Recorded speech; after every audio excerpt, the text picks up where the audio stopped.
ये बहुत बड़े महापुरुष के वचन हैं, बहुत ध्यान से सुनो, पकड़ो। तुम्हें किसी के आगे घिघियाने की जरूरत नहीं, भगवान का स्मरण करने की जरूरत है, भगवान का ध्यान करने की जरूरत है। जैसे जैसे कोई भगवान का ध्यान करता है तो भगवान के सब सद्गुण उसमें आने लगते हैं। चाहे वो सगुण साक्षात्कार करना चाहे या निर्गुण साक्षात्कार, उसमें योग्यता आ जाती है। म्याणे विठ्ठल ब्रह्मो नवे त्वाचे बोलो नाई कावे। महाराष्ट्र भाषा में कहते हैं मेरे तो सर्वस्व ब्रह्म विठ्ठल भगवान है, तुकाराम जी कह रहे हैं। अब मुझे किसी की बात सुनने की जरूरत नहीं है कि ब्रह्म कौन है, मेरे तो विठ्ठल ब्रह्म है। जो वाणी से अगम्य है मैं उसकी स्तुति क्या करूं? वेद भी जिसकी नेति नेति कह के चर्चा करते हैं, मैं उसकी क्या चर्चा कर पाऊं? पर मेरी वाणी को नशा हो गया है उनकी चर्चा करने का। आहा, मेरी वाणी को नशा हो गया, बिना उनकी चर्चा किए, बिना कीर्तन किए, बिना गुण गाए हमें चैन नहीं पड़ सकता। कोई ना हो तो ठाकुर जी को श्रोता बना के सुनाने लगो, ऐसा नशा होना चाहिए। सुनो, अपनी चर्चा आप ही सुनो, ठाकुर जी के सामने बैठ जाए और वाणी लेकर उन्हीं की चर्चा उन्हीं को सुनावे। संसारिक आदमी कर्मेंद्रियों से प्रेरित होकर कर्म करता है, वासना से प्रेरित होकर नाना प्रकार के सुख दुख भोगता है। पर हम कायिक, वाचिक, मानसिक केवल अपने विठ्ठल के लिए कर्म करते हैं। ये बात समझो। संसारिक आदमी कर्मेंद्रियां भाग रही भोगों की तरफ, कर्म करता है, पाप या पुण्य, सुख या दुख भोगता है। लेकिन भक्त कायिक, वाचिक, मानसिक अपने प्रभु को सामने रख करके चेष्टा करता है और उसका कोई ठौर ठिकाना प्रभु के सिवा कोई है नहीं। और प्रभु आनंद सिंधु है, वो हर समय आनंद में मस्त रहता है। कहीं किसी और का प्रयोजन नहीं रह गया है। तुकाराम जी के सब जगह विठ्ठल तू ही तू मुझे दिखाई दे रहा है। तन, वाणी, मन ये सब तेरे चरणों में अर्पित हो चुके हैं। भगवान अब मेरा कुछ नहीं बचा, केवल आप ही मेरे बचे हो। ये हम लोगों के लिए आदर्श वचन है। हमें ऐसा होना है, प्रभु के सिवा हमारा कोई नहीं। अभ्यास बल में बहुत बड़ी ताकत है। अभ्यास बल हो जाए तो व्याघ्र और सर्प को भी अधीन किया जा सकता है। व्याघ्र बाघ को और सर्प को अभ्यास बल। देखो, जो बचपन से अभ्यास करवा लिए सिंह आदि का, तो ऐसे बछड़े की तरह हाथ फेरते हैं, साथ खेलते हैं, कोई फर्क। सांप पकड़ने वाले जो सर्प मित्र होते हैं, इतना बड़ा अभ्यास कि बड़े से बड़े विषैले सांप को 5 मिनट में अपने वश में करके, व्याघ्र और सर्प को अपने वश में किया जा सकता है। अभ्यास से विष को पचा लिया जाता है। जब उड़िया बाबा ने सुना कि एक महात्मा 10 ग्राम संख्या जहर रोज खाते हैं, तो कहा इसमें तो 10 आदमी मर जाए, ऐसा हो ही नहीं सकता। तो उन्होंने कहा महात्मा है तो उनका पता बताइए, मैं जाऊंगा। उड़िया बाबा वहां गए, महात्मा से कहा आप 10 ग्राम संख्या जहर रोज खाते हैं? उनका हाँ। बोले मैं देखना चाहता हूं, क्योंकि विश्वास नहीं होता, 10 ग्राम में तो 10 लोग मर जाएंगे। शाम के 4 बजे उन्होंने डाला सिलबट्टा में 10 ग्राम तौल करके जहर, संख्या जहर, जैसे धतूरा होता है ऐसे संख्या, उसे पीसा और पीस करके पूरा धोकर खप्पर में डाला और बस पी गए। महात्मा है तो आश्चर्य की बात है। बोले तो रोज हम पीते हैं। तो बोले 10 ग्राम कैसे? तो बोले अभ्यास। पहले दिन एक बीज लिया था, ऐसे घस के चाटा, नशाया, कई दिन उसी बीज को घसकर चाटते रहे, फिर एक बीज, फिर धीरे धीरे आज 10 ग्राम पचा लिया। तुकाराम जी कह रहे हैं अभ्यास का बल करे तो व्याघ्र और सर्प को वश में कर ले। तो मन को वश में नहीं किया जा सकता, इंद्रियों को वश में नहीं किया जा सकता, अभ्यास से किया जा सकता है। अभ्यास योग युक्त ने चेतसा नान्यगामिना। अभ्यास से हम विष को पचा सकते हैं। अगर हम रोज भगवत कृपा से अपमान को पचाना सीख जाएं तो बड़े से बड़े अपमान को भी, निंदा को भी मुस्कुराते हुए सह सकते हैं। अभ्यास से वेदों का अर्थ समझ लिया जाता है। वेद पाठ का अभ्यास करो, धीरे धीरे वेद अर्थ समझा। इसलिए कुछ दुष्कर नहीं है, तुम अभ्यास में आओ। मेरा भजन में मन नहीं लगता, अभ्यास करो। अभ्यास में तुम जितना आगे बढ़ोगे उतने उच्च अवस्था को प्राप्त हो जाओगे। अभ्यास में बहुत बड़ी दम है। अभ्यास, एक एक कदम बढ़ाते चले जाओ। अभ्यास, एक एक इंद्रियों पर विजय प्राप्त करते चले जाओ। अभ्यास असाध्य को भी साध्य कर दे। इसका कारण तुका कहता है कि अभ्यास भजन का कर लो तो आप सिद्ध हो जाओगे। अभ्यास से सब कुछ हो जाता है।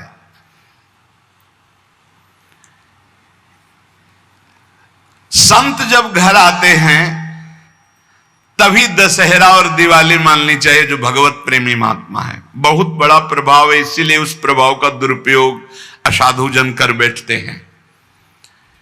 मूर्तमान परम पवित्रता और तीर्थ चलकर आज आ रहा है, ऐसा अनुभव होता है जब संत आते हैं। आज ही दिवाली दशहरा श्री साधु संत आले घरा, तुकाराम जी कह, आज ही हमारी दिवाली और दशहरा हो गया, क्योंकि भगवत प्रेमी महात्मा हमारे घर पधारे या भगवत प्रेमी महात्मा का सानिध्य मिला। साधु संत एति घरा तोची दिवाली दशहरा। हमारे लिए उत्सव है जब भगवत नाम जापक भगवत प्रेमी महात्मा आए, उनका चरणोदक लिया, उनकी वंदना की और बैठ करके उनसे हम भगवत चर्चा की। ऐसे जो भक्तजन हैं उनके संग का परिणाम क्या होता है कि भगवत साक्षात्कार के लिए छटपटाहट पैदा हो जाती है। जैसे जल से मछली को निकालो तो विकल होकर तड़पने लगती है। जीवना वेगली मासूली तुका तैसा तलमली।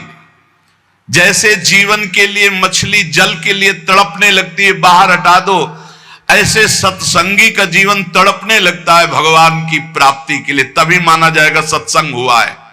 सत्संग का ये फल है। बड़े भाग पाइप सत्संगा, बिना प्रयास होई भवभंगा। संत आधि देवा मग। अगर एक तरफ बड़े बड़े देवता खड़े हो, एक तरफ संत खड़े हो, तो पहले आराधना किसकी करनी चाहिए? तो बोले देव सरावे परते संत पुजावे आरते। पहले संत सेवा, बाद में देव पूजा। जैसे लब्ध्वा जन्म मर प्रार्थ्यम मानुष्यम, ये मनुष्य जन्म जो प्राप्त हुआ है इसकी सार्थकता भगवत प्राप्ति है। देव आराधन से नहीं होगी, ये संत आराधन से होगी, जो भगवत प्रेमी महात्मा है। नरदेह का ऐसा ऊंचा स्थान है कि इससे ब्रह्म सायुज्य प्राप्त कर सकते हो, जो अत्यंत कठिन है। नरदेह की स्तुति बड़े बड़े देवता करते हैं, इसलिए तुम्हें वही नरदेह प्राप्त हो गया है। तुकाराम जी कह रहे हैं तुम सच्चिदानंद पदवी को प्राप्त करने के लिए सच्चिदानंद में डूबे हुए किसी संत महात्मा के मिलन की आकांक्षा करो। भगवान से प्रार्थना करो कि मुझे अपने प्रेमी संत का सानिध्य दे दो। उनकी कृपा दृष्टि से आपका मार्ग खुल जाएगा सायुज्य मोक्ष का। इस लोक को देखो, लोगों की क्या दुर्दशा है। देह मिलने पर भी क्या धन्य हो रहे हैं क्या? नहीं। तो जो विट्ठल के दास हुए वही धन्य हुए। जो विट्ठल विट्ठल ऐसे कहते आयु व्यतीत कर रहे हैं, वही सच्चिदानंद पदवी को प्राप्त होते हैं। तुका कहता है मानव जीवन में तू भजन कर ले, बिना भजन के कुछ सार्थक नहीं जीवन। देखो ना भगवान कितना प्यार करते हैं। रीछ बानर कौन सी पवित्रता धारण करते हैं, लेकिन भगवान वृक्ष के नीचे बैठे और ऊपर डाल पे। प्रभु तरुतर कप डार पर ते किए आप समान। ग्वाल बाल अपने मुख की छाछ भगवान के मुख में डाल रहे सखा मंडली, देखो ना प्रेम हमारे विठ्ठल का, तुकाराम जी कह रहे। गोलियांची ताकि पिरे कोड़ पोरे चांगली, ग्वालों के मुख की छाछ पी रहे, तभी तो ब्रह्मा जी को मोह हो गया। ये भगवत प्राप्ति कोई कठिन नहीं, बस चौपड़ का खेल समझ लो। चूक गए तो गोटी मारी जाएगी, गोटी मारना भवबंधन में फंस जाना, गोटी निकाल ले गए जीवन मुक्त हो गए। चौपर का खेल। सारी जी मरी झूठी बाती सारी, बद्ध मुक्त वारी बातकारी। कोई जीवन मुक्त होना कठिन नहीं है। लूडो का खेल, चूक गए तुम्हारी गोटी मार दी गई, और सावधानी से अपने अंक को गिनकर गोटी को बचाते हुए निकल गए, जीत गए, जीवन मुक्त हो गए। ने गोटी मार दी जाएगी, खेल है एक ये। सारी वही गोटी, सारी मारी गई, सब झूठा हो गया, खेल बेकार हो गया, हार गए। और सारी मारी नहीं गई, निकल गए तुम तो मुक्त हो गए। खेल रखा है भगवान ने। तुकाराम जी से पूछा गया, क्या गृहस्थाश्रम में जैसे विरक्त को भगवान मिल जाते हैं ऐसे मिल जाएंगे? तो उन्होंने कहा, पागल बनने की जरूरत नहीं है।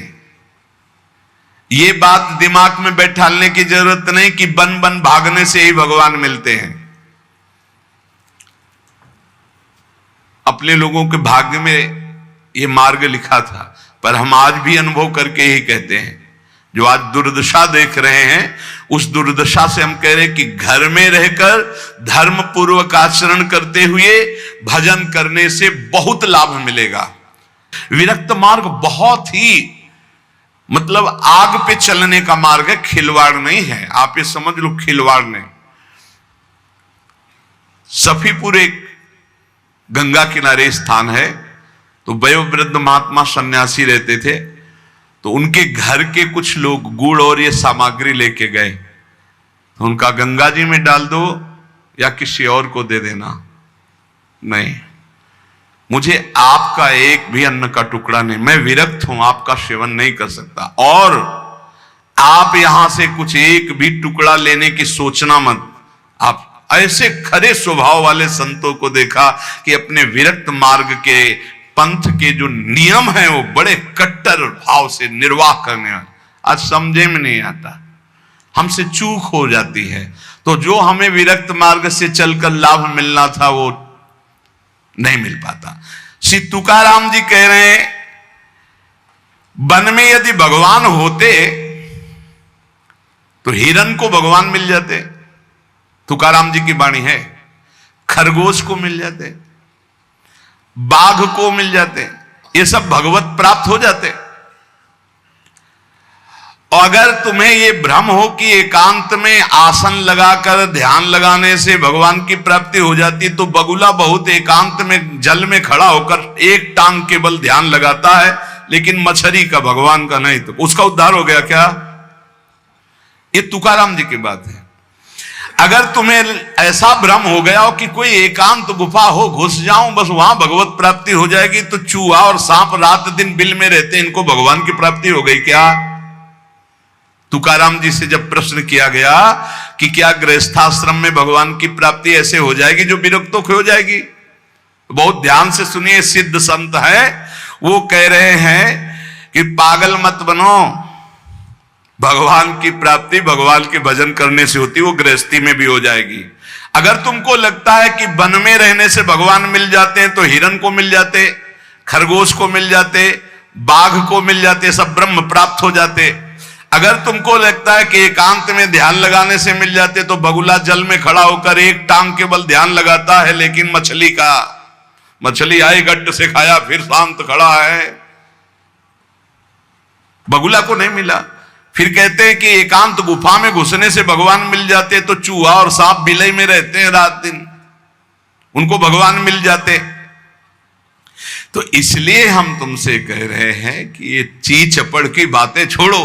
तुकाराम जी कह रहे हैं, घर में विठ्ठल का मंदिर बना, घर को ही विठ्ठल का मंदिर बनाओ।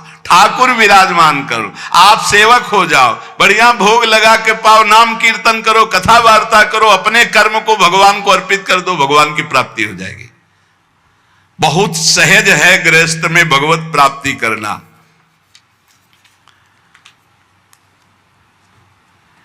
हम तुमसे पूछते हैं, जो लोग सोचते हैं अन्न नहीं खाएंगे तो भगवान की प्राप्ति हो जाएगी, तो कितने ऐसे जीव हैं हमारी प्रकृति में। तुकाराम जी कह रहे हैं ये बड़े महापुरुष हैं, किसी के कहो सांप खाता अन्न, करे क्या धान बक भी, कपट भरा भीतर भरा उदर मल से, करे चूहा भी एकांत गदहा भी बभूत रमावे, तुका जल नक्रालय काग ही नहाय कहो तो। क्या अन्न न खाने से भगवान मिल जाएंगे? अगर हां तो बहुत से पक्षी ऐसे हैं जो केवल फलाहार रहते हैं, बहुत से ऐसे हैं जो घास चर के रहते हैं, ना वो अन्न खाते हैं ना कुछ और। कुछ है फलाहार, कुछ है तृण चरते हैं, कुछ है पानी पी के केवल रहते हैं भैया, केवल पानी से। इन सबको भगवत साक्षात्कार हो जाता है क्या? केवल पानी से रह रहे तो भगवत साक्षात्कार हो जाएगा, केवल फलाहार रहे तो उनको भगवत साक्षात्कार हो जाएगा। तुकाराम जी कहते हैं कितने हैं वायु भक्षण करते, केवल वायु पी करके जीते हैं,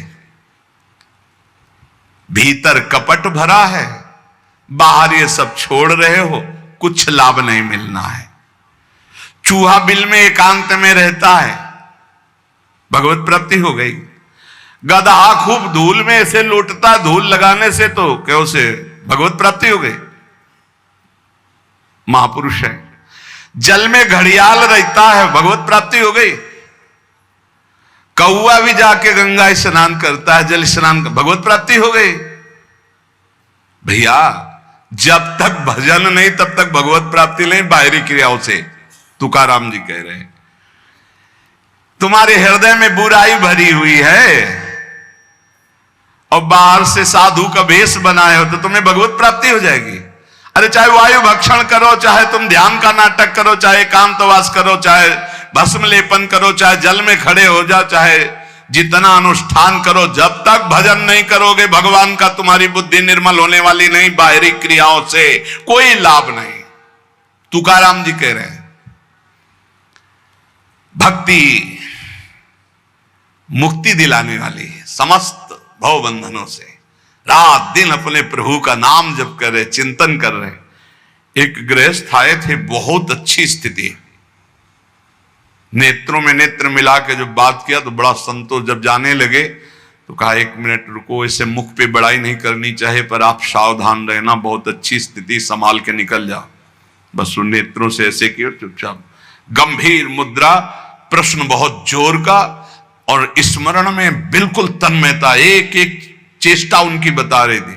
बहुत बढ़िया, बाजी मार ले जाओगे, कोई तुम्हें प्रणाम नहीं करेगा, कोई दान पुण्य नहीं, कोई नमस्कार नहीं, बहुत जल्दी निकल। विरक्त भाव में रात दिन भगवान के भजन में व्यतीत करो, तभी बात बनेगी। केवल इन सब बाहरी बातों का देखो, इसीलिए खंडन किया तुकाराम जी ने। जो विरक्त अपनी देह को घृणित समझकर त्याग देता है, देह के राग का, बलमूत्र का भान क्या इसमें, वो महासुख को प्राप्त होता है। इससे ज्यादा प्यार करने की जरूरत नहीं है। जो इस देह से ज्यादा प्यार करते हैं वो सीधे नरक का रास्ता तय कर लेते हैं। बहुत संभल के चलने की जरूरत है। इस देह के राग को मिटाने के लिए ही तो भगवत मार्ग में चले, चाहे गृहस्थ हो चाहे विरक्त।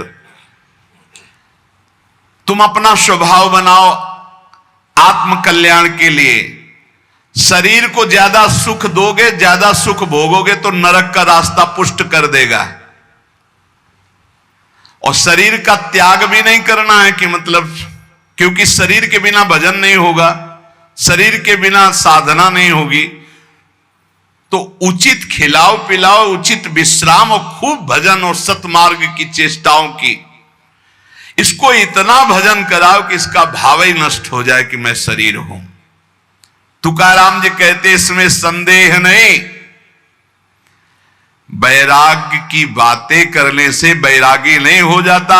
जब सुंदर सुंदर भोग, सुंदर सुंदर रूपवान भोग शरीर के सामने उपस्थित और भोगने की इच्छा ना हो, उसका नाम वैराग्य है। बातें करने वाले वैराग्य की तो करते रहते हो, जब सामने प्रश्न आता है तो उत्तर नहीं दे पाते, अर्थात भोग आता है तो उन्हीं में लिप्त हो जाते, उन्हें वैरागी नहीं कहते। इसीलिए हम कह रहे हैं कि अपने मुख से नाम नाम नाम, निरंतर नाम जप करो। यदि मुख नहीं नाम जप रहा तो ये जिह्वा टुकड़ा है मांस का, और मुख जो है मांस का एक कुंड मात्र है। नाम जप करो, सदगुरु प्रदत्त नाम जप करो। तुका कह रहा है सदगुरु की महिमा। सदगुरु कोई मनुष्य नहीं है। चितनासी न लगे बेल काहीं, तया न लगे मूल, वाचे सदा सर्वकाल राम कृष्ण हरि गोविंद। गुरुदेव ने जो नाम दिया है वो कोई मनुष्य नहीं, वो साक्षात राम कृष्ण हरि ही है। बंदो गुरुपद कंज कृपा सिंधु नर रूप हरि। उन्होंने चिंतन के लिए तुम्हें जो दिया है, सारा समय उस चिंतन में लगा दो। अमूल्य है तुम्हारा जीवन। हर समय राम कृष्ण हरि गोविंद नाम जिह्वा पर बना रहे। चिंतन नासी न लगे बेल सर्वकाल करावे। चिंतन के लिए कोई समय नहीं है ऐसा कि हम नहा धो के फिर चिंतन करेंगे। अगर शौचालय में ही मृत्यु हो गई तो हर समय नाम जप, हर समय नाम जप। सदा राम कृष्ण हरि गोविंद का चिंतन करो। एक सत्य सार यही है, ना फलाहार रहने से, ना जल पीने से, ना वायु भक्षण से, ना इन सब बाहरी बातों से भगवत प्राप्ति नहीं होती। भगवत प्राप्ति होती सदैव भगवत चिंतन करने से, नाम चिंतन करने से।